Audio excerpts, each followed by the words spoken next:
सहनावतु सहनौ भुनक्तु सह वीर्यं करवावहै तेजस्विनावधीतमस्तु मा विद्विषावहै। ओम शांति शांति शांति। सबको सादर नमस्ते जी। भजन के लिए कोई है ही नहीं। मेरे गुरुवर मेरे प्यारे ईश्वर, योग का मार्ग हमको लगा दो। मेरे गुरुवर मेरे प्यारे ईश्वर, योग का मार्ग हमको लगा दो। हम चले योग पथ पर निरंतर, हम चले योग पथ पर निरंतर। एक ज्योति हृदय में जगा दो। मेरे गुरुवर मेरे प्यारे ईश्वर, युक्त आहार व्यवहार करके स्वस्थ जीवन सदा ही सवारे, और शयन जागरण कर नियंत्रित नीच प्रमाद आलस को मारे। कर्म जो भी उचित हो हमारा, कर्म जो भी उचित हो हमारा, उसको संपन्न करना बता दो। हम चले योग पथ पर निरंतर, दिव्य ज्योति हृदय में जगा दो। मेरे गुरुवर मेरे प्यारे ईश्वर, योग का मार्ग हमको लगा दो। सर्व कर्मों में होवे कुशलता, भूल कर भी विकर्म बने ना। हम अनासक्ति का भाव धारे, जीवन में कुकर्म रहे ना। जागे उपकार भावना की, जागे उपकार भावना की, ऐसी सुदृढ़ लगन तुम लगा दो। हम चले योग पथ पर निरंतर, दिव्य ज्योति हृदय में जगा दो। मेरे गुरुवर मेरे प्यारे ईश्वर, योग का मार्ग हमको लगा दो। हम कभी भी निकम्मे बने ना, दूर दुर्बलता रखे हृदय की। हम उठे जागे आगे बढ़े नित, समझे कीमत हमेशा समय की। प्यास है जो भी आत्मा ए जग में, प्यास है जो भी आत्मा ए जग में, ज्ञान गीता का अमृत पिला दो। हम चले योग पथ पर निरंतर, दिव्य ज्योति हृदय में जगा दो। मेरे गुरुवर मेरे प्यारे ईश्वर, योग का मार्ग हमको लगा दो। योग का मार्ग हमको लगा दो। जी धन्यवाद। और कोई भजन लेना चाहते हो तो एक पढ़ा जाए जहाँ हवन किया जाए, ऐसे परिवार को ही स्वर्ग कहा जाए। वेद पढ़ा जाए जहाँ हवन किया जाए, ऐसे परिवार को ही स्वर्ग कहा जाए। सत्य रग रग में जिनके रमा है, खुश रहता है उनसे विधाता। प्रेम सीने में जिनके नहीं है, उनको ईश्वर नजर दूर आता। कुछ सुहाता नहीं, सत्संग भाता नहीं, जीवन पशुओं से बदतर बिताए। वेद पढ़ा जाए जहाँ हवन किया जाए, ऐसे परिवार को ही स्वर्ग कहा जाए। कर्म नेकी का जो कर गए हैं, विश्व में उनका नाम अमर है। उनके जीवन की ज्योति से अनगित भूले पथिकों ने पाई डगर है। धर्म छोड़ा नहीं, नियम तोड़ा नहीं, जाते उनके सदा गीत गाए। वेद पढ़ा जाए जहाँ हवन किया जाए, ऐसे परिवार को ही स्वर्ग कहा जाए। अन्य भूखों को, नंगों को कपड़ा जो देते रहे और देंगे। दया हृदय में जिनके बसी है, सदा अन्याय सहा अन्याय ना और सहेंगे। संकटों में कभी, झंझटों में कभी, निर्भय बिचरे नहीं घबराए। वेद पढ़ा जाए जहाँ हवन किया जाए, ऐसे परिवार को ही स्वर्ग कहा जाए। सब में घट घट रमा प्राण प्यारा, सब संसार है यह उसी का। स्वयं स्वार्थ में फंस कर वो बंदा, दिल दुखाए नहीं जो किसी का। स्वप्न में भी कभी दोष आते नहीं, आर्य मानव वही कहलाए। वेद पढ़ा जाए जहाँ हवन किया जाए, ऐसे परिवार को ही स्वर्ग कहा जाए। धन्यवाद। बहुत सुंदर। कल हमारे यहाँ माउंट आबू, नीचे आबू रोड है, वहाँ नज़दीक में एक गांव आवल है। तो माउंट आबू जहाँ गुरुकुल अभी चल रहा है, 120 वहाँ पढ़ रहे हैं। और बड़ा करने का विचार था, संकल्प था। तो वहाँ परमिशन नहीं मिलती। माउंट आबू होने से वहाँ बहुत रेती लानी हो, मिट्टी, सीमेंट और सब कुछ महंगा पड़ता और परवानगी भी नहीं मिलती।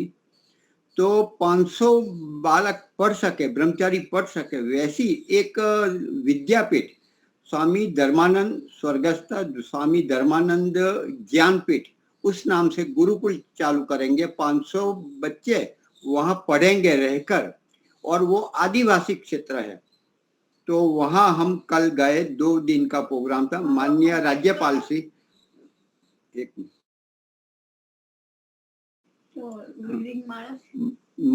अपने माननीय राज्यपाल श्री गुजरात और महाराष्ट्र के भी अभी तो उनको दिया गया है जिम्मेदारी, तो वो आए हुए थे। एक मिनट मैं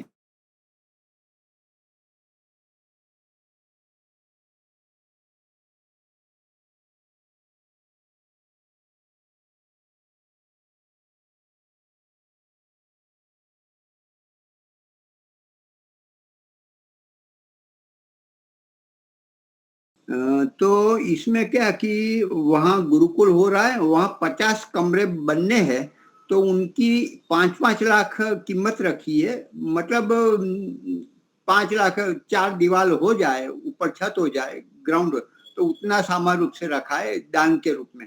तो 50 लगभग पूरे हो गए, तो दान भी अच्छा आया। तो मेरा कहने का मतलब वहाँ जो स्वामी धर्मानंद जी चला रहे, अभी स्वामी उमानंद जी, जो गत बार हम बाबर में गया था, तब एक आचार्य को मैंने जोड़े थे, वो उन्होंने संन्यास लिया और स्वामी धर्मानंद जी बने, तो वो चला रहे, हमारे ऑनलाइन पे आए थे गत 2 वर्ष लगभग। तो उनके गुरु स्वामी धर्मानंद जी जो गुजर चुके, उनको बहुत अच्छी तरह से जानता। और यहाँ आने वाले मुझे लगता नहीं है, शायद शंकर जी 40-50 वर्ष पहले होंगे आर्य समाज, और मैं 50 वर्ष मेरा पूरा हुआ आर्य समाज होने का। 1975 में मैं मुझे घर से मिल गया आर्य समाज। तो जो स्वामी धर्मानंद जी जो गुजर गए, उनके भी गुरु है स्वामी काव्यानंद जी, बड़ी दाढ़ी रखते थे और 125 केजी लगभग, उनसे भी ज्यादा होगा वजन उतना। और उस समय हमारे पास साइकिल ही थी, 380 रुपये में साइकिल आई थी उस समय। तो वहां हमने ली, तो सत्संग रखा वो स्वामी जी का सबसे पहला शायद होगा, मैं स्वामी जी का मेरे घर पर रखा। तो मैं 16 सेक्टर में रहता था, 24 सेक्टर का मैं तो तालाब ही था, कुछ नहीं था। वहाँ एक हनुमान जी का मंदिर था, आज भी है, तो वहाँ वो रुके थे। तो उनको मैं सत्संग करने के लिए बुलाया, तो राह देखी, समय हो चुका, आधा घंटा और बीत गया, नहीं आए। फिर वहां जाकर हमने देखा कि वो तो थोड़े है, यदि रिक्शा आदि आए तो अच्छा है, ले आए। तो वहां रिक्शा ढूंढने के लिए मेरे घर से भी मुझे दूर जाना पड़े, वो तब रिक्शा मिले। तो ये स्थिति थी, मतलब रिक्शा ढूंढने के लिए दूर जाना पड़े, जंगल जैसा था।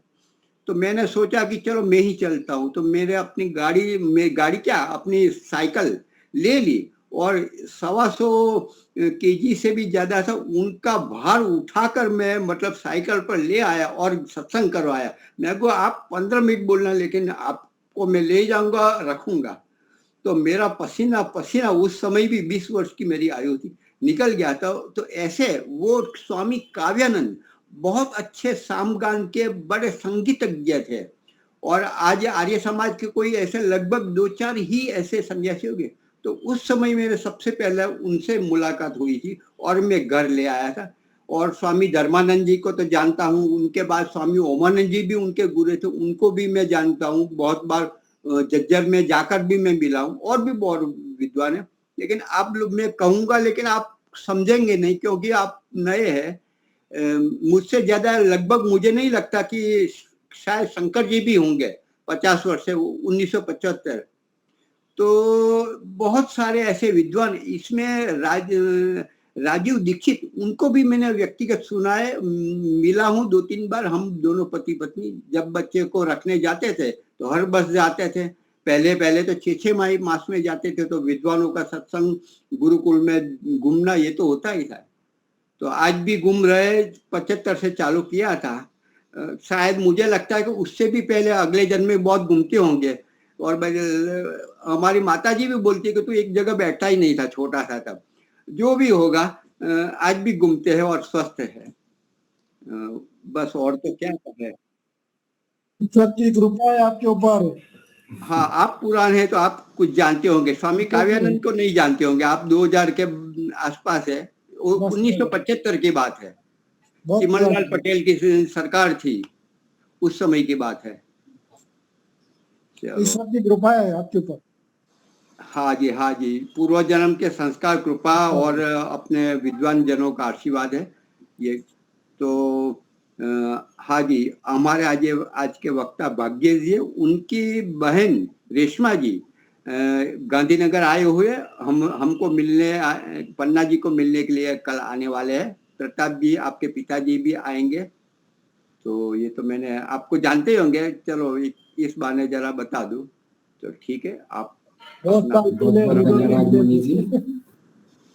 जितना मुझे याद है, मुनि जी को जब महेंद्र गांधी जी थे 25 साल पहले, जब हम रोजड़ में शिविर अटेंड किया करते थे, तब मुनि जी को तो हम गांधी जी करके पहचानते थे और ये आते जाते रहे थे। तब भी मतलब इनका ऐसे ही था स्वभाव कि हमेशा आते जाते काम में लगे हुए रहते थे। आज भी ऐसे लगे हुए हैं 25 साल पहले, जितना मुझे याद है।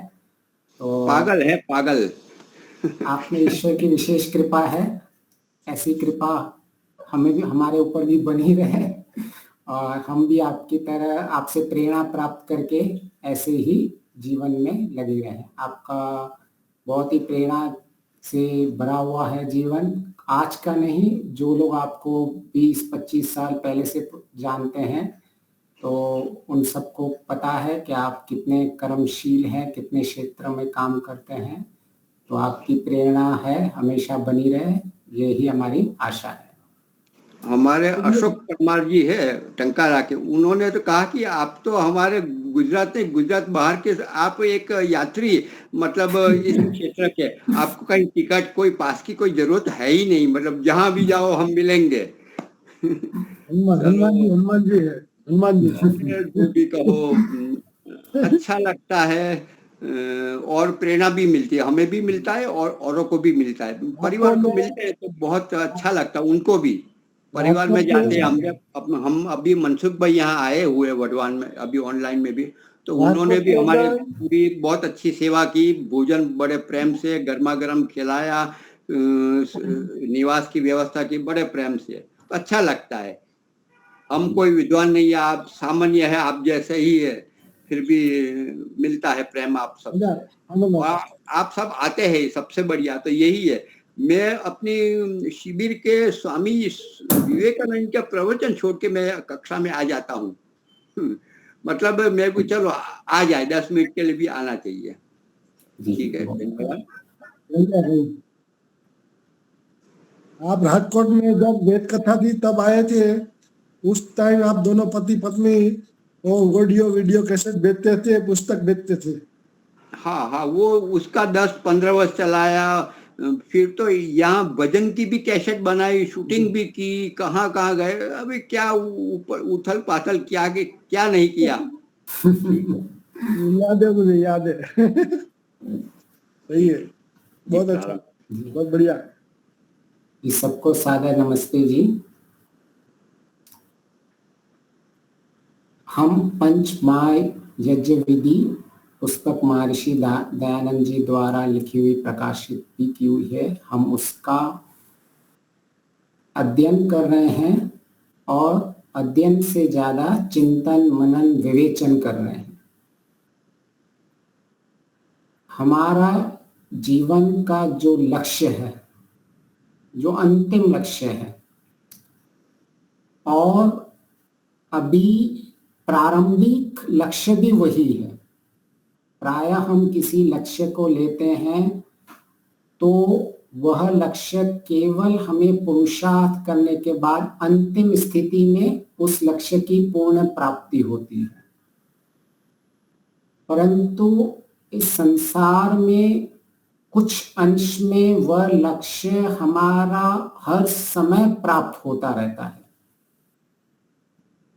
जो हमारा लक्ष्य है अत्यंत दुखों की निवृत्ति, वह केवल ऐसा कभी नहीं होगा कि अंत में जाके हमारी स्थिति ऐसे बन जाएगी कि हम अत्यंत दुख से निवृत्त एक बार में ही हो जाएंगे।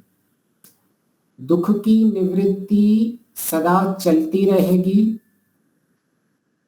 कुछ कुछ अंश में बढ़ती रहनी चाहिए, तभी ही अंत में अत्यंत दुख की निवृत्ति होगी। तो यह केवल हमारा लक्ष्य नहीं, हमारी यात्रा का भी एक हिस्सा है। हम अपने लक्ष्य को अपनी यात्रा में भी प्राप्त करते हैं। तो मुख्य केंद्र बिंदु यह बनता है कि हमारी यात्रा ऐसी होनी चाहिए जिसमें हम अपने लक्ष्य का अंश प्राप्त करते रहें, और उस यात्रा का सबसे मुख्य उपाय है अंतःकरण की शुद्धता। शुद्धता का अर्थ है क्लेश मुक्त अंतःकरण, अज्ञान मुक्त अंतःकरण, शुद्ध विज्ञान युक्त अंतःकरण। और ये हमारे अनेक शास्त्रों में इसका केंद्र बिंदु रखा गया है। सांख्य दर्शन में कहेंगे मुक्ति कैसे होगी, तो वो कहेगा विवेक से मुक्ति होगी। योग दर्शन में कहें समझने की कोशिश करेंगे कैसे मुक्ति होगी, तो अविद्या का नाश, क्लेशों के नाश से मुक्ति होगी।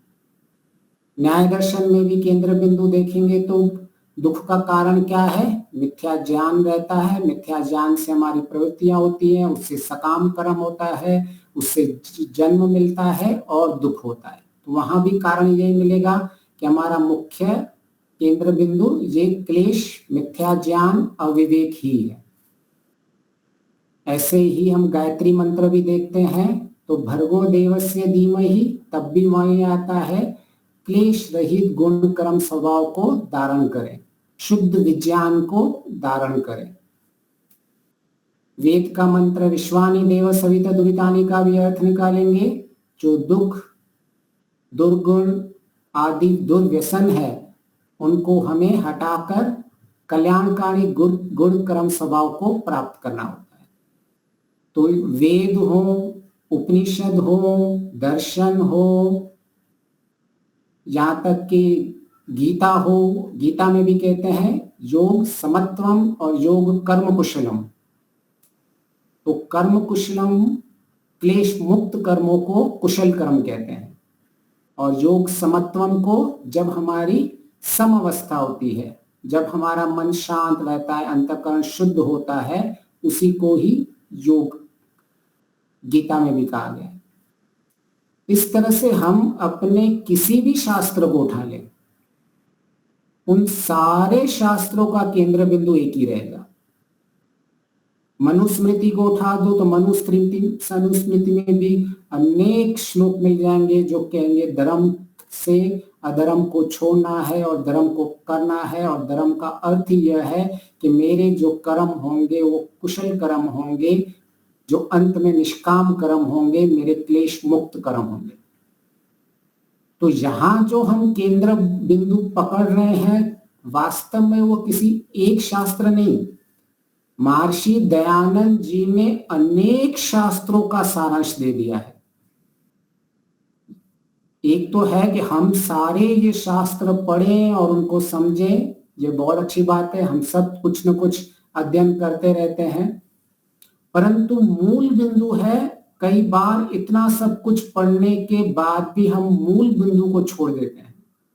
तो यहाँ महर्षि दयानंद जी ने हमारा ध्यान केंद्रित किया है कि आप अच्छा अध्ययन कीजिए, परंतु मूल बिंदु आपका यही रहेगा कि आपको अज्ञान का नाश करना ही होगा। तो अभी अभी हमने दशहरा मनाया, आगे हम दीपावली मनाएंगे।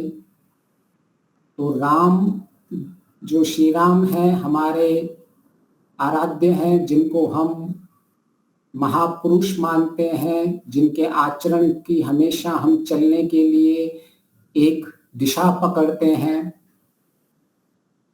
तो श्री राम जी भी जब रावण का वध करके जब आते हैं, तब वो माता कौशल्या कहती है तुमने रावण का वध कर ही लिया।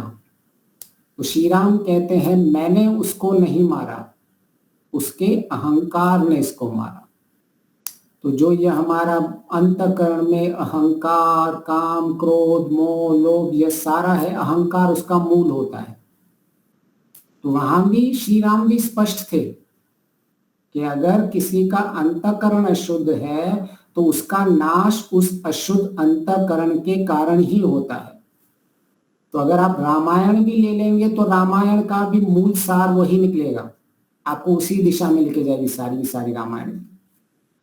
तो मेरे कहने का अर्थ यह है कि आप कोई भी शास्त्र पढ़ लो या कोई भी शास्त्र उठा लो, उनका मूल केंद्र बिंदु यही रहेगा कि हमें अज्ञान का नाश करना है और ज्ञान की वृद्धि करनी है।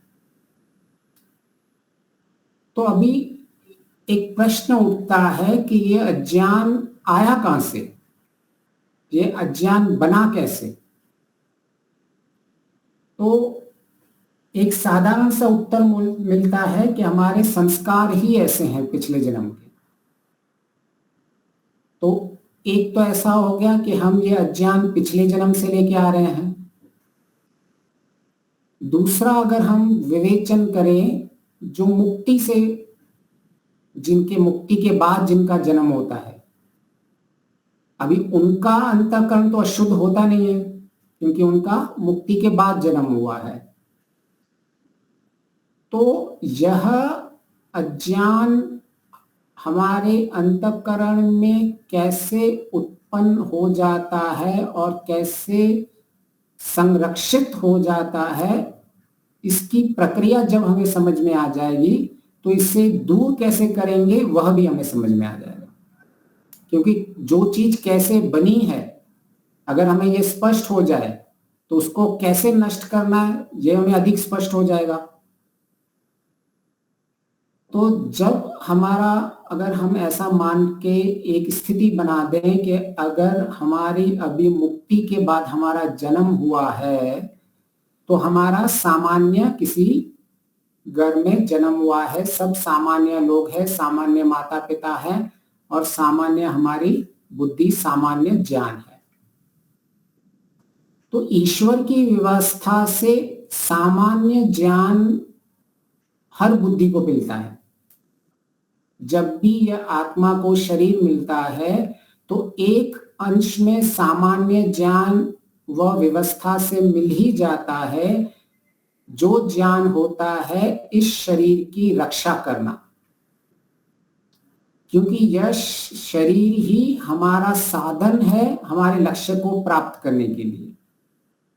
तो इस शरीर की रक्षा करना और हमारे अंतःकरण में जो भी हमें हानि पहुंचाने की परिस्थिति बनती है, उन परिस्थिति से बचने का ज्ञान हमारे अंदर ऐसी व्यवस्था ईश्वर दे देता है और ऐसा ज्ञान दे देता है। जैसे हम बचपन में छोटे भी हों, अगर ऐसा कहीं आग लग जाती है तो उस आग लगने में हमारी बुद्धि दो ही काम करती है, वहां से भागना है या उस आग को बुझाने के लिए लड़ना है, प्रयास करना है। तो इतना ज्ञान हमें मिला ही रहता है कि अभी मुझे बचना है, नहीं तो मेरा शरीर नष्ट हो जाएगा इस आग में। तो जब ये अग्नि को हमें इतना ज्ञान पता रहता है कि मुझे किस भी तरह से कोई भी प्रतिकूलता आएगी, तो ऐसी विपरीत स्थिति में हमारी मानसिक स्थिति ऐसी बनती है कि हम उसका निवारण करने के लिए जो भी प्रयास करने होते हैं करते हैं। तो इतनी व्यवस्था ईश्वर ने बना के रखी है कि हम अपनी सुरक्षा के लिए हमेशा सावधान रहें और उस सावधानी के कारण हम अपनी रक्षा कर सकें। तो यह सामान्य ज्ञान सबको मिलता है। अब यहां सामान्य ज्ञान से मिलने के बाद अगर मैं मुक्ति से आया हूं और अगर मुझे इतना ज्ञान प्राप्त है, अब ये ज्ञान मेरे अज्ञान को कैसे, मेरा ज्ञान बढ़ता जाता है, इसमें हम थोड़ा विवेचन कर सकते हैं। तो हम छोटे होते हैं, हमारी बुद्धि का जो विश्लेषण करने की शक्ति इतनी अधिक नहीं होती है, न ज्ञान, तत्व ज्ञान को हम प्राप्त कर सकते हैं बहुत ही छोटी उम्र में। एक उम्र के बाद ही हमारा ज्ञान प्राप्त करने की हमारे मस्तिष्क में ऐसी स्थिति बनती है जो हम पूर्ण तरह से सारे ज्ञान को समझ सके। इसमें कुछ अपवाद हो सकते हैं, हम उन अपवादों में नहीं जाएंगे। तो सामान्य से अगर कोई ऐसा देख रहा है अपने घर में माता पिता के का आपस में झगड़ा हो रहा है, मार पिटाई हो रही है, जहाँ कुछ ऐसी स्थिति बन रही है कि किसी ने कोई गलती कर दी तो उसकी पिटाई हो जाती है, तो इस तरह से वो थोड़ा थोड़ा हिंसा करने सीखता है। या छोटी कक्षा में गया हो, जो आपस में कुछ अपने मित्र बैठे हों और एक मित्र ने कुछ कह दिया और दूसरे मित्र ने उसको मारा, तो उसने देखा कि अगर मैं यह मारता हूं तो दूसरा मित्र से मेरी रक्षा हो जाती है, तो मेरे को रक्षा के लिए इसकी हिंसा कर दी। या अगर किसी मित्र ने उसको इसीलिए मारा दूसरे मित्र को क्योंकि उसके लिए कुछ उसने कह दिया, तो उसको लगता है कि मेरा अपमान हो गया, तो अब जब मेरा अपमान हो गया तो मैं किसी को, जब किसी दूसरे मित्र ने अपमान के कारण मारा, तो वो ऐसे सीखता रहता है कि जब भी मेरा अपमान हो तो मैं वो सहन नहीं कर सकता और मैं उसको मारूंगा, हिंसा करूंगा। तो ऐसी कई परिस्थितियां होती है जिससे बच्चा हिंसा सीखता रहता है।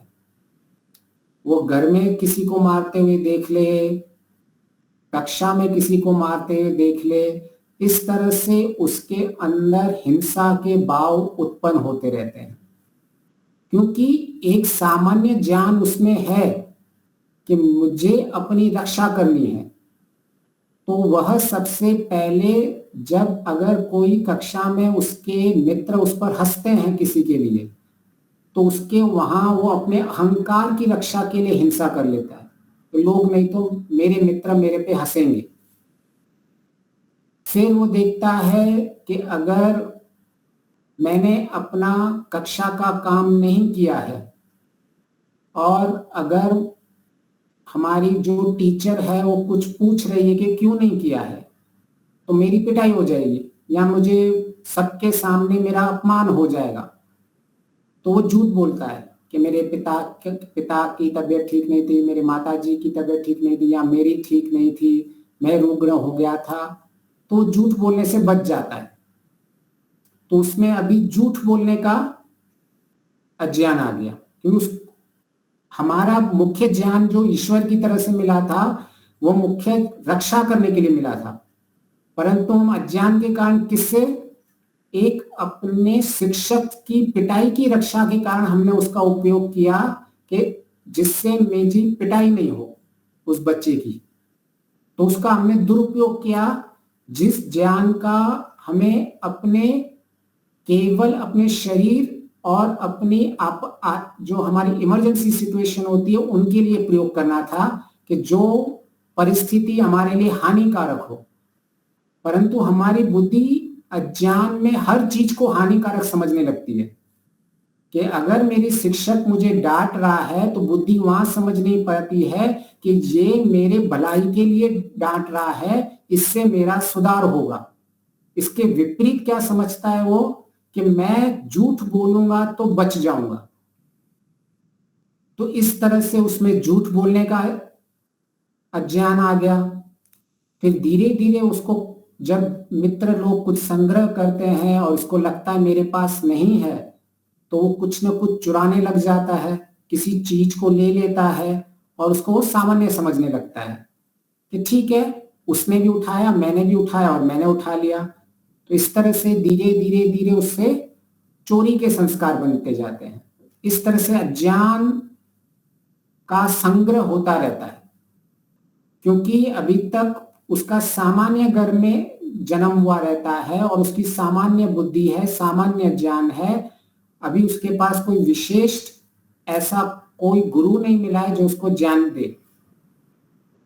इसी तरह से ही वो अनैतिक विचारों में लग जाता है, जो अनैतिक व्यवहार करने होते हैं, जो थोड़ा बड़ा होता है तो उनमें लग जाता है। इसी तरह से ही वो परिग्रह करने लगता है। बच्चों को आपने देखा होगा, वो स्टिकर्स को जमा करते रहते हैं रबर्स, पेंसिल, शार्पनर जितनी अधिक हो उनको परिग्रह करते रहते हैं। ऐसे ही थोड़े बढ़ते रहते हैं तो उनके अंदर आलस्य, प्रमाद बढ़ता रहता है कि मुझे कुछ जीवन में मिल जाए कम से कम समय में, मुझे ज्यादा मेहनत नहीं करनी पड़े क्योंकि मेरा मित्र है, उसके पास पहले से ही बहुत कुछ है। तो ऐसे ही वो पुरुषार्थ ही कम हो जाता है और उसके अंदर आलस्य, प्रमाद बढ़ने लगता है। उसके जीवन में तप नहीं रहता है, उसके अंदर शुद्धि नहीं रहती है। वो जब अपने मित्रों को देखता है कि वो उनके पास बहुत कुछ है तो उसके अंदर संतोष नहीं रहता है, असंतोष की भावना बनी रहती है। तो इस तरह से जितने भी यम नियम के विरुद्ध हैं उनके सारे कार्यों के कारण उसके अंदर अज्ञान बढ़ता रहता है। तो इस तरह से हम एक ऐसी स्थिति में पहुंच जाते हैं जब तक हम बड़े हों, अगर ये हमारा मुक्ति के बाद पहला जन्म हुआ था तो हम साधारण एक स्थिति में आने तक एक अज्ञान की स्थिति में आ ही जाते हैं जब तक हम कुछ बड़े होते हैं। तो इस तरह से हमारे अज्ञान का संग्रह बढ़ता रहता है। और उसका मुख्य कारण क्या था जिसका हमने दुरुपयोग किया? वास्तव में हमारी सामान्य बुद्धि इसीलिए मिली थी हमारी रक्षा करने के लिए कि कोई आपातकालीन स्थिति आ जाए, कोई विपरीत स्थिति आ जाए, जब हमारी शरीर या किसी मूल वस्तु का हानि हो रही हो, तब हमें अपने बचाव के लिए सारे कार्य करने थे। परंतु हमने अज्ञान के कारण, हमने सारे भय के कारण सारे उल्टे कार्यों में उस ज्ञान का प्रयोग कर लिया हमने, जिस ईश्वर की तरफ से सदुपयोग के कारण ले दिया गया था, परंतु हमने उसका दुरुपयोग किया। वो दुरुपयोग करके, क्योंकि हमें भी इतना ज्ञान नहीं होता है, ना हमारे सामने ऐसी कोई स्थिति थी जो हम जिससे मुख्य ज्ञान को प्राप्त कर पाते, तो हमने उसी ज्ञान का दुरुपयोग कर लिया जो ईश्वर ने हमें प्रारंभिक में दिया था कि अगर आपके सामने ऐसी कोई कठिनाई आ जाती है तो आपको उससे लड़ना है या वहां से भाग जाना है। तो हमने वही स्थिति का प्रयोग भिन्न भिन्न जगह पे हमने उसका प्रयोग किया, परंतु उसका प्रयोग दुरुपयोग हो गया। तो यही चीज है, जब हम बड़े हो जाते हैं तो हमें यह समझ में आता है कि हमारी वास्तविक स्थिति बनी कैसे। तो इस तरह से हम जब समझने की कोशिश करते हैं तो आज भी हम उसी स्थिति में जी रहे हैं जिस स्थिति में शायद हम पिछले जन्मों से जीते आ रहे हैं। आज भी हमारे सामने जब कोई विपरीत परिस्थिति आती है तो हम धर्म को छोड़ के अधर्म को स्वीकार कर लेते हैं। आज भी हमारे सामने जब विपरीत स्थिति आ जाती है तो हम यम नियम के उल्टा व्यवहार करते हैं। क्यों?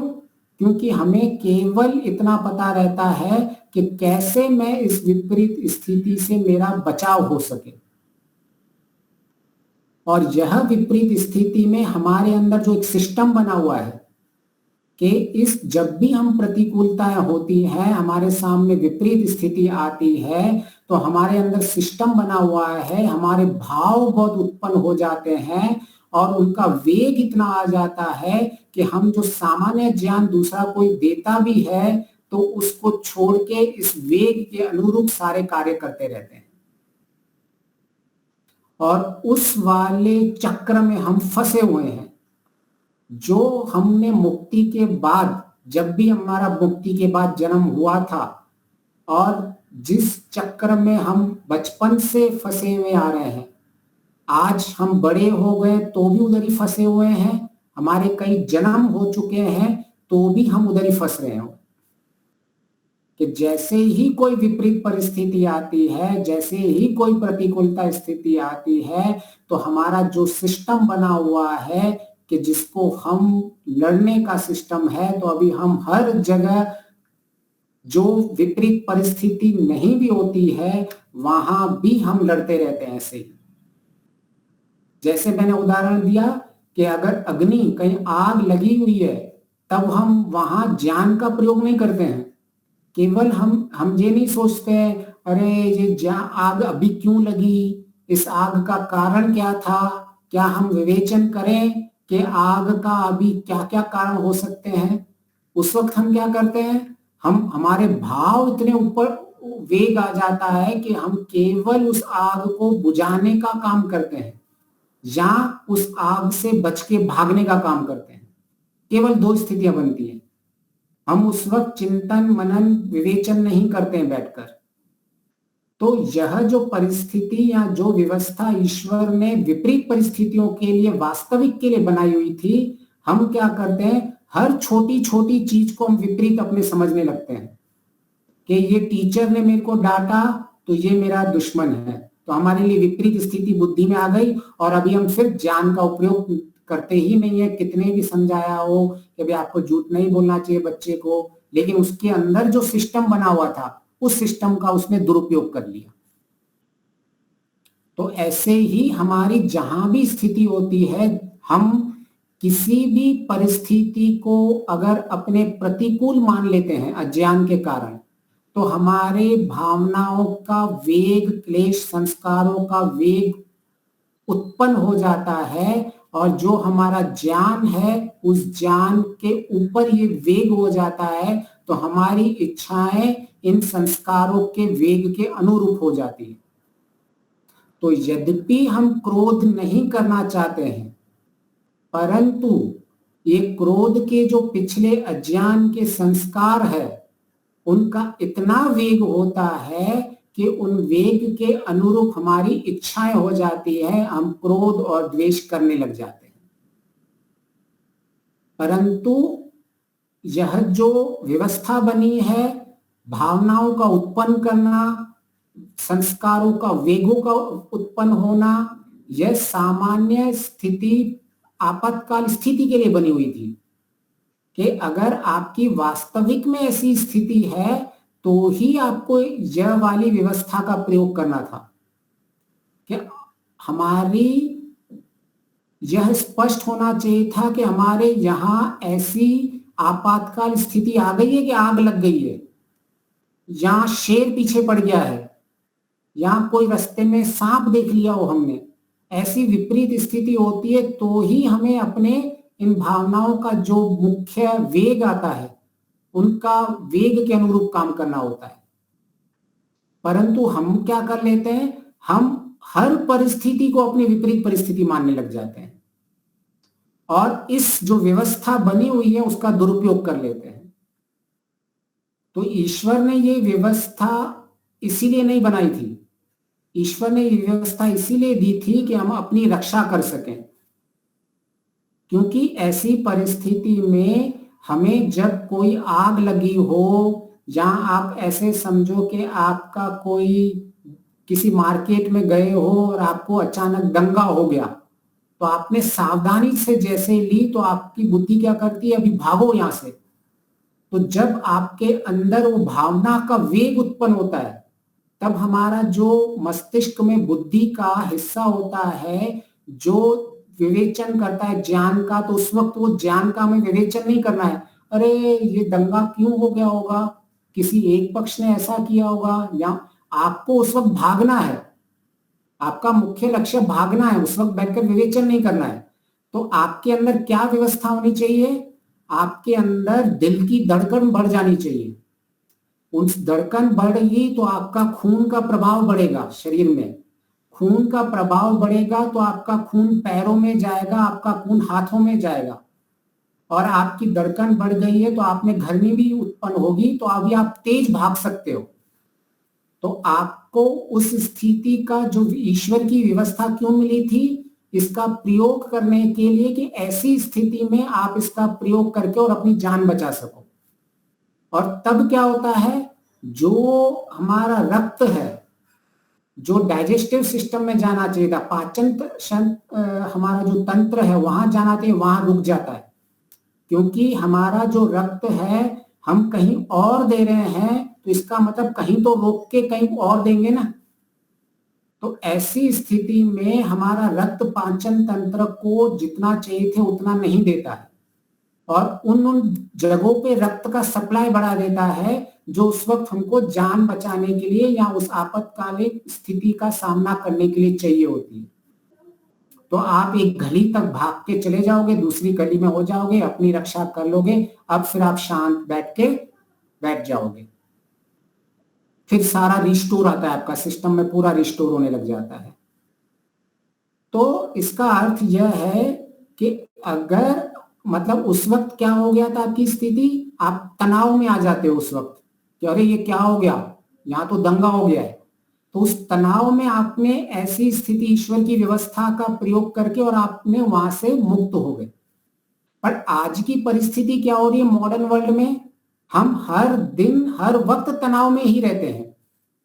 हमें छोटी छोटी बात का तनाव हो जाता है, हमें बच्चे बात नहीं मानते तनाव हो जाता है, हम हमारे माँ बाप नहीं समझते हमें उसको तनाव हो जाता है, हमारा पड़ोसी नहीं समझते हमें उसका तनाव हो जाता है, पति को पत्नी का तनाव, पत्नी को पति से तनाव हो जाता है, बॉस को एम्प्लॉय से परेशानी तो तनाव हो जाता है। अभी जब वो तनाव हो गया है तो तनाव के समय हमारा आंतरिक काम वही करता है जैसे तनाव में आपकी आग लगी थी या कोई दंगा हुआ था। आपका सिस्टम ऐसे ही बना हुआ है अंदर का। अभी क्या होता है, जब तनाव होता रहता है तो आपके अंदर जो भावनाएं उत्पन्न होती है तब आपका जितना ज्ञान काम होता है तो आपका ज्ञान उस वक्त काम नहीं आता है। और आपने देखा होगा तनाव में लोग कितने क्रोधी होते हैं, आप सबने देखा होगा कि भाई ये इतना क्रोध कर रहा है, ये बहुत तनाव में है। कोई ऑफिस से जैसे आता है, कोई पिता या कोई माता ऑफिस से आती है और बहुत तनाव से आती है और बच्चा थोड़ा भी डिंगना मस्ती करता है तो डांटने लग जाता है। क्यों हो जाता है? क्यों? क्योंकि अभी वो तनाव की स्थिति में है तो उसका ज्ञान काम नहीं करता है। तनाव की स्थिति में हमारे सारे विपरीत संस्कार काम करते हैं। अब हमारी सारी स्थिति, अगर हम सारा दिन तनाव में बैठे रहते हैं तो हमारे पाचन क्रिया का वैसे ही नाश होता रहता है। तो हमारी पाचन क्रिया कम हो जाती है तो हमारी जो इम्यूनिटी सिस्टम है वो भी कम हो जाता है। तो आजकल आपने सुना होगा ऑटो इम्यून बीमारी एक करके आती है कि हमारा जो प्रतिरोधक जो हमारी क्षमता है वो हमारे खिलाफ ही काम करने लग जाती है। तो इसलिए जो ईश्वर की व्यवस्था थी जिनका ज्ञान पूर्वक हमें उपयोग करना था, उस ईश्वर की व्यवस्था का हम अज्ञान पूर्वक उपयोग करने लग जाते हैं। इसीलिए हमारे सारे ये संस्कार हैं वो इतने उनका वेग उत्पन्न हो जाता है तब हमारी बुद्धि का, मस्तिष्क का ज्ञान काम नहीं करता है। इसलिए क्लेश संस्कारों पे हमें बहुत काम करना होता है कि जैसे ही हमारे सामने कोई विपरीत या प्रतिकूल स्थिति हमें आलम्बन आता है तो उस हर एक आलम्बन को हमको प्रतिकूल नहीं मानना है, हर एक आलम्बन को हमको विपरीत स्थिति नहीं माननी है, हर एक आलम्बन हमारे लिए भय की स्थिति नहीं है, हर एक आलम्बन हमारे लिए दुर्घटना नहीं है। और हम अपने मस्तिष्क में हर एक आलम्बन से लड़ते रहते हैं और क्या कर लेते हैं, उस आलम्बन को बढ़ा कर देते हैं। और जितना आपने आलम्बन को बढ़ा कर दिया है उतनी आपके अंदर क्लेश संस्कारों का वेग इतना अधिक उभरेगा। जितना सामान्य आलम्बन था आपने सामान्य उसी स्थिति में रखा उसको, तो आपका वेग, ये क्लेश संस्कारों का वेग उत्पन्न इतना नहीं होगा। परंतु आपने हर छोटी चीज में, इसलिए लोग जो ज्यादा ना कंप्लेन करते रहते हैं, बार बार रोते रहते हैं सारा दिन, ये है मेरे जिंदगी में तो इसके कारण प्रॉब्लम है, उसके कारण प्रॉब्लम है, जो बहाने बनाते रहते हैं, जो कंफर्ट जोन में रहते हैं, उनकी स्थिति ऐसी बहुत ज्यादा होती है। क्यों? क्योंकि उनके लिए अभी जो मस्तिष्क की स्थिति थी वह आलम्बन को, छोटे छोटे आलम्बन को बड़ा करके देख रहे हैं। एक सामान्य स्थिति थी, पड़ोसी ने कुछ कचरा फेंक दिया, या सामान्य स्थिति थी कि भाई बच्चे ने कुछ विपरीत बात कर दी, एक सामान्य स्थिति थी कि बॉस ने कुछ कंपनी में बोल दिया, एक सामान्य स्थिति थी घर में पति ने पत्नी को बोल दिया, पत्नी ने पति को बोल दिया, परंतु हम उसको बहुत बड़ा करके देखते रहते हैं। इसीलिए हम क्रोध पे अभी तक नियंत्रण नहीं कर पाते, हम संस्कारों पे नियंत्रण नहीं कर पाते हैं। इसका मुख्य कारण यही है कि हम आलम्बन जो हो रहे हैं हमको, उन आलम्बन को हम प्रतिकूलताएं मानते हैं, उन आलम्बन को हम दुर्घटनाएं मानते हैं, उन आलम्बन को हम इतना बड़ा कर देते हैं कि हमारा जो सिस्टम बना हुआ था वो सिस्टम इसीलिए बना हुआ था कि विपरीत जब जब आलम्बन हो तब आपको यह संस्कारों को या जो अपनी भावनाएं उत्पन्न होती है उनके अनुरूप काम करना होता है। तो सारा दिन हम क्या काम करते रहते हैं, केवल अपनी इमोशनल भावनाओं के अनुरूप ही काम करते रहते हैं।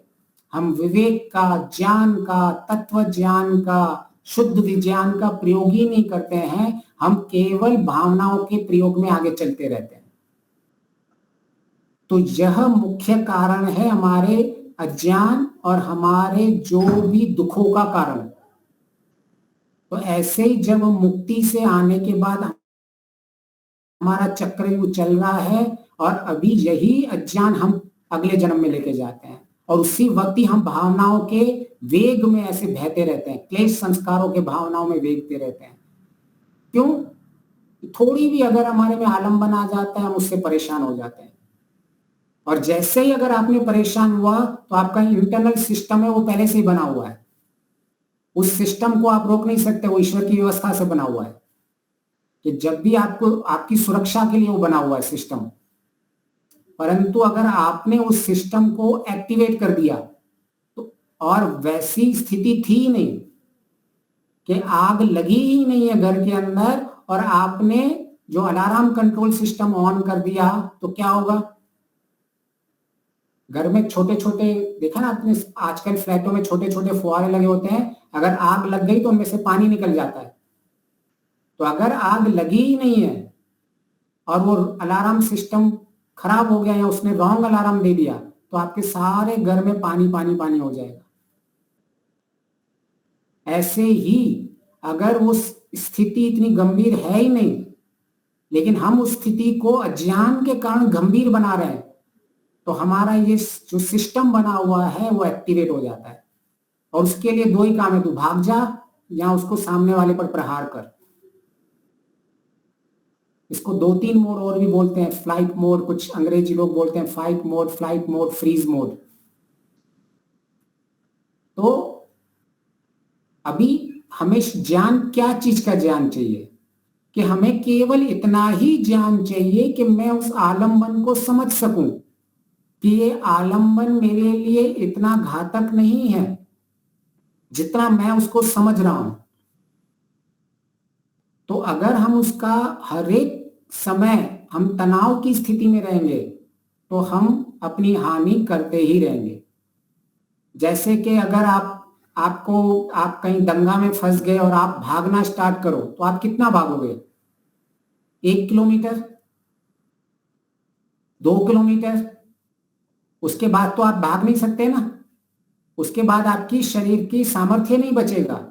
तो ऐसे ही अगर आप सारा दिन तनाव में रहते रहेंगे, सारा दिन भयभीत रहते रहेंगे, तो ऐसे ही आपकी शरीर में इतना सिस्टम नहीं होता है कि हर समय 24 घंटे वो तनाव की रक्षा कर सके। आप नहीं भाग सकते 24 घंटे, आप कुछ मिनटों तक, कुछ घंटों तक भागते रहोगे, उसके बाद थक के गिर जाओगे। तो आपको हर समय स्ट्रेस नहीं होना चाहिए। हर आलम्बन आपके लिए कोई भी ऐसी स्थिति नहीं होनी चाहिए कि मैं अभी तनाव में चला जाऊं। तनाव में गए तो आपको कोई बचा नहीं सकता, क्लेश संस्कार उत्पन्न होंगे ही होंगे। आप क्रोध करोगे, आप लोभ, मोह, राग, द्वेष, इनसे कभी बच नहीं सकते हम लोग। तो हमें ज्ञान किसका चीज का चाहिए? हमें केवल इतना ही ज्ञान चाहिए कि वास्तविक में ये जो आलम्बन मुझे आ रहा है वह आलम्बन क्या मेरे लिए इतना खतरनाक है या नहीं है जितना मैं समझ रहा हूं। इसका उदाहरण मैं आपको एक दे दूं कि बेंगलोर में ट्रैफिक का बहुत प्रॉब्लम है। हरीश भाई बताए ना, बहुत ज्यादा ट्रैफिक में प्रॉब्लम है। तो पहले मैं जब ऑफिस में जाता था तो इतनी दूर दूर ट्रैफिक में जब भी जाता था तो मैं बहुत ही फ्रस्ट्रेट हो जाता था ट्रैफिक में। कभी कोई बाइक वाला यहाँ से आ जा रहा है, कोई कभी सामने से आ जा रहा है, और अंदर मेरे अंदर उपद्रव आ जाता था। 15-20 साल पहले जब मैं इन सब बेंगलोर में, 15 साल की पहले की बात भी होगी तो, और इसकी ट्रैफिक लगातार बढ़ती जा रही है बेंगलोर की।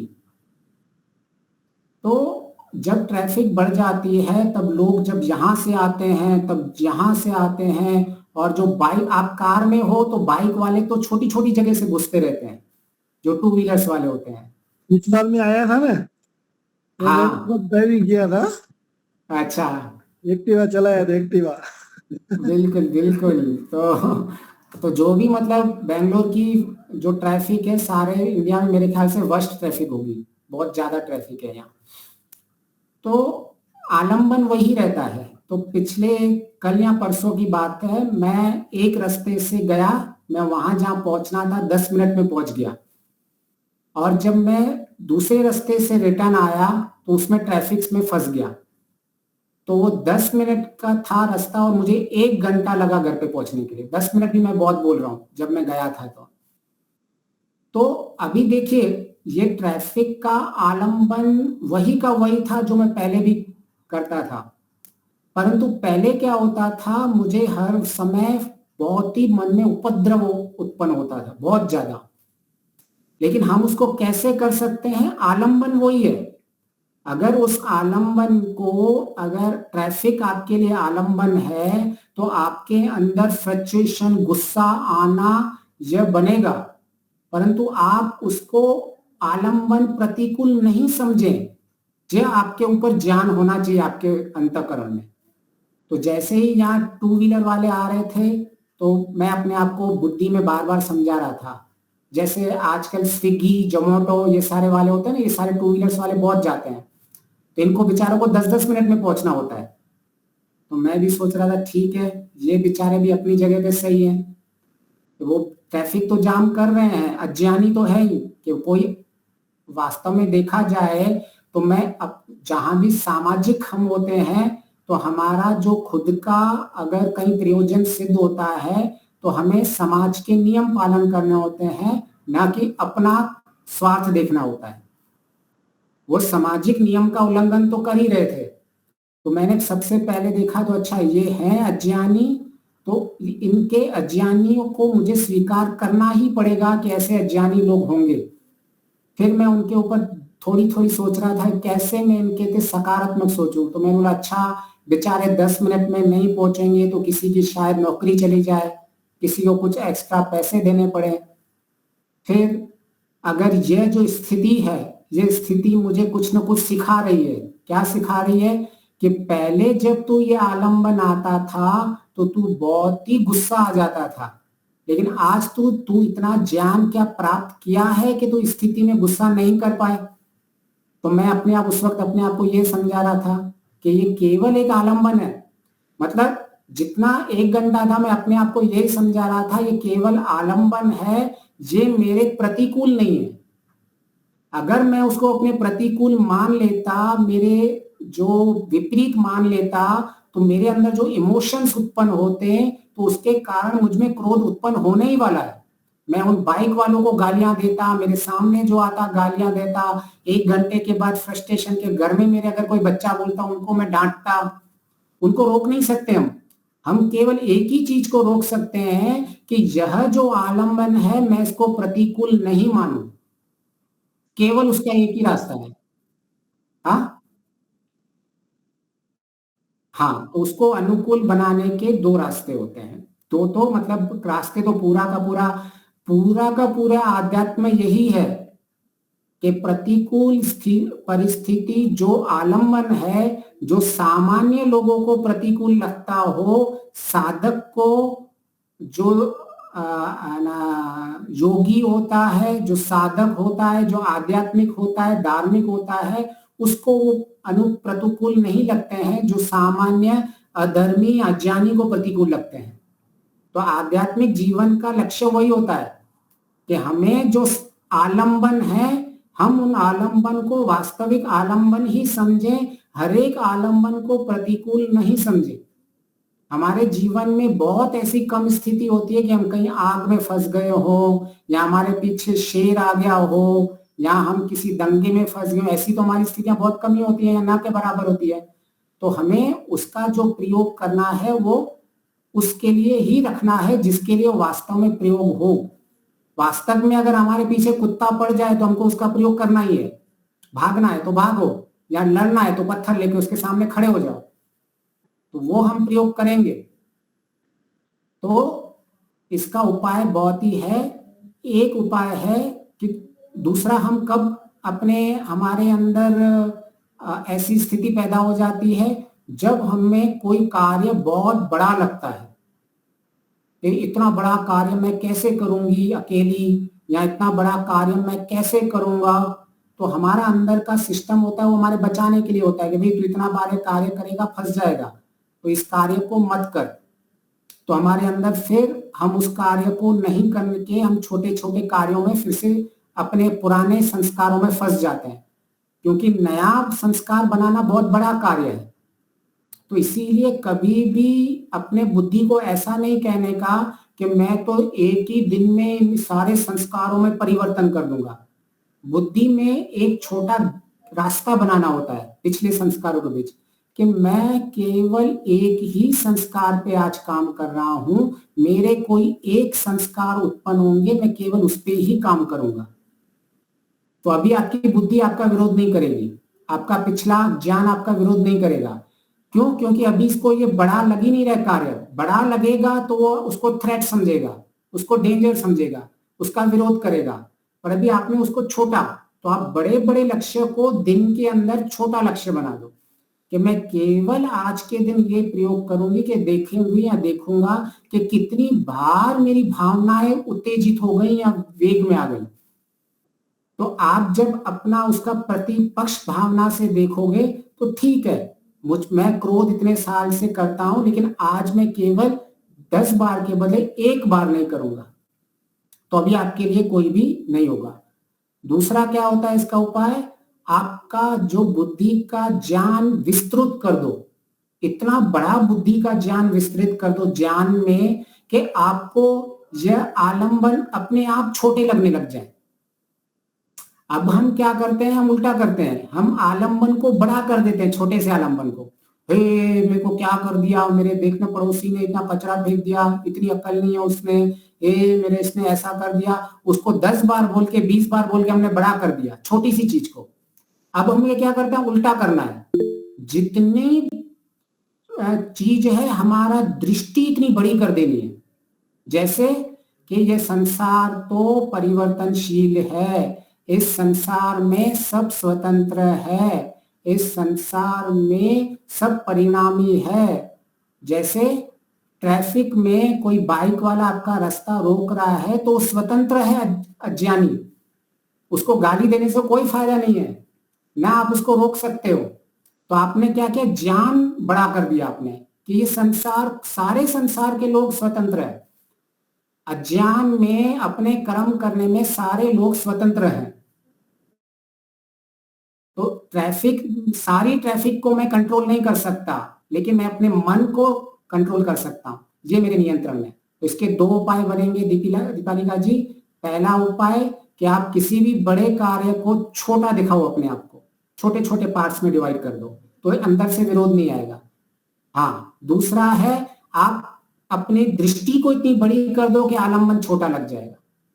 मुख्य है आपका आलंबन आपको बड़ा नहीं लगना चाहिए, प्रतिकूल नहीं लगना चाहिए, बस इतना ही है। और यही जीवन की सारी साधना है, और कुछ साधना नहीं करनी है। इसी से ही अंतःकरण शुद्ध होता रहेगा और आपके जीवन में अभी भी दुख की निवृत्ति होगी और अंतिम में भी दुख की निवृत्ति होगी। तो ये नीरज जी अपना, हाँ नीलन जोशी जी अपना हाथ कर रहे थे, उनको कुछ पूछना था, हाथ उठा रहे थे। हाँ जी, ये जब ऐसे कोई हम ट्रैफिक में जहाँ फंस जाते हैं तो पहली हाँ बात जी जैसे हमारे लिए टाइम इज इम्पोर्टेंट, जी सेम वे द अदर के लिए भी टाइम इज इम्पोर्टेंट। जी तो जी जी जी। हमें ये सोचना चाहिए कि जिस तरह से मुझे जल्दी जाना है तो जो ट्रैफिक में है उनको भी जल्दी जाना है। एक हाँ बार वो मैं और मेरा मेरा सन साइकिल लेके गए थे, तो आपको बड़ौदा का हाट बोलते हैं, हाट एरिया इज ए न्याय मंदिर एरिया। जी तो जी वहाँ जी जी हम फंस गए थे एंड दैट जी वाज द इवनिंग टाइम। और करेक्ट। हमें कोई इमरजेंसी नहीं थी, हम सिर्फ शॉपिंग के लिए गए थे साइकिल हाँ लेके। जी। लेकिन हम्म ये मीन्स वेरी ट्रैफिक एरिया में हम पहुंच गए, तो थोड़ा गुस्सा भी आया कि हम घर कब पहुंचेंगे, ये है वो है। वो था जी। काइट डे, वो अच्छा। पतंग वाला डे। तो मेरे हाथ में ओके ओके। एक काइट थी मेरे पास। तो मुझे जी लगा अब मेरी काइट को डैमेज होगा, मैं ये नहीं सोच रही कि मेरा टाइम वेस्ट हो रहा है। तो जी जी मम्मी जी पापा जी। ने मेरे को ये डांटा कि तुम्हें काइट किसी बच्चे को दे देनी चाहिए थी। ओके। ये फीलिंग था। देखो मेरा हार्ट चल नहीं रहा था कि मैं किसी को दूं, लेकिन मम्मी अच्छा पापा अच्छा। का दिल कितना बड़ा है कि दे देने चाहते। फिर उस टाइम भगवान ने मुझे कुछ अच्छा बुद्धि दी। तो उस टाइम क्या हम्म। हुआ कि मैं अपने सन की साइकिल से नीचे उतर गई। मैंने बुकानी हम्म। लगा रखी थी। फिर हाँ बुकानी जी। तो रखी मैंने। और जैसे एक ट्रैफिक मैन बोलता है ना, आप आगे जाओ, हाँ। कार में तुम खड़े रहो, तुम आगे जाओ, तुम खड़े रहो, तुम आगे जाओ। ऐसा कर कर कर कर 1 किलोमीटर तक सारी ट्रैफिक को मैंने कंट्रोल करा पूरे रास्ते देख, पर। और बहुत मैं बढ़िया जैसे बहुत जैसे बढ़िया। ऐसा करती करती गई ना, सब लोग कुछ तो ऐसा बस सोचते हैं कि कौन बहन है, हमें आगे भी जाने के लिए मीन्स उनकी वजह से जाने को मिल रहा है। बहुत ऐसा बढ़िया समझ बहुत में आया बढ़िया। सबको। सब बोलते देखो गए कि ये जो बहन है ना वो अच्छे से काम कर रही है। जी जी जी, देखो कितना मतलब अच्छा है। एक हाँ कोई दूसरा मनुष्य होता तो इसी को ही वो आलम्बन मान के रोता रहता। हाँ क्योंकि क्योंकि न्याय मंदिर की जो भी है, मैं बड़ौदा में बहुत समय तक रह गया हूँ, न्याय मंदिर की जो ट्रैफिक है चलने की भी जगह नहीं होती है। हाँ ऐसे सही। जब उत्तरायण हाँ हो तब हो। और मेरा जब कॉलेज था, मैं एमएस यूनिवर्सिटी में पढ़ता था, तो मैं हम्म, वहीं से जाता था एमएस यूनिवर्सिटी। मेरा हाँ जो भी मास्टर्स ऑफ इंजीनियरिंग है वो एमएस यूनिवर्सिटी से हुआ है।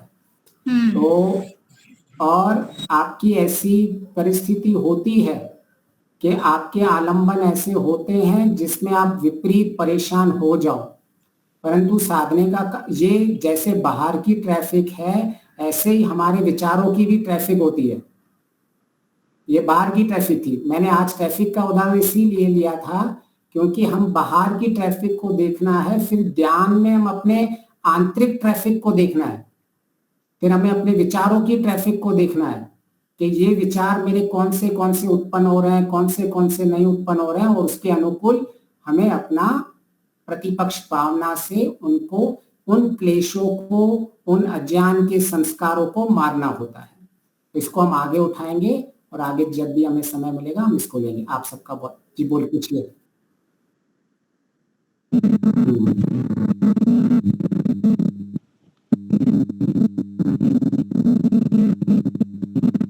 हम्म। हाँ जी हाँ जी।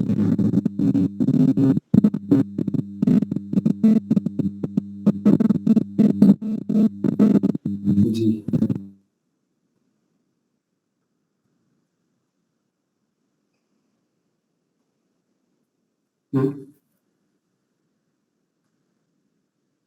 नहीं, कोई संस्कार नहीं होगा। मुक्ति का संस्कार में कुछ नहीं होता है, क्योंकि मुक्ति में अंतःकरण नष्ट हो जाता है। मुक्ति के बाद आपको फ्रेश न्यू अंतःकरण मिलता है, सूक्ष्म शरीर पूरा का पूरा नया मिलता है।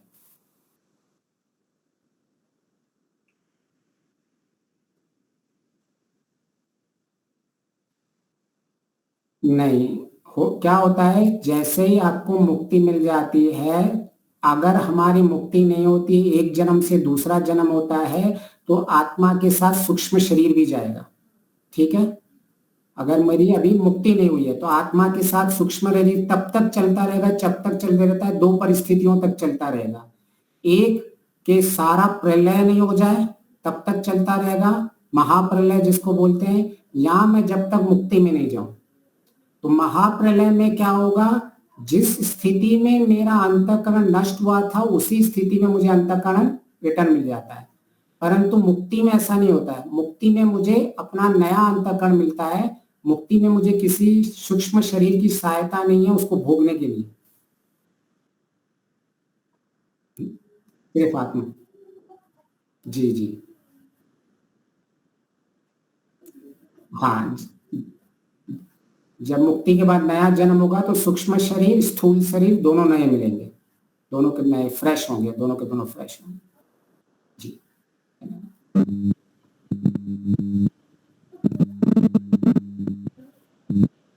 बहुत बहुत धन्यवाद। सबको सादर नमस्ते। आवाज आ रही है? आ रही है, आ रही है। शांति पाठ और जय घोष। पहले शांति पाठ।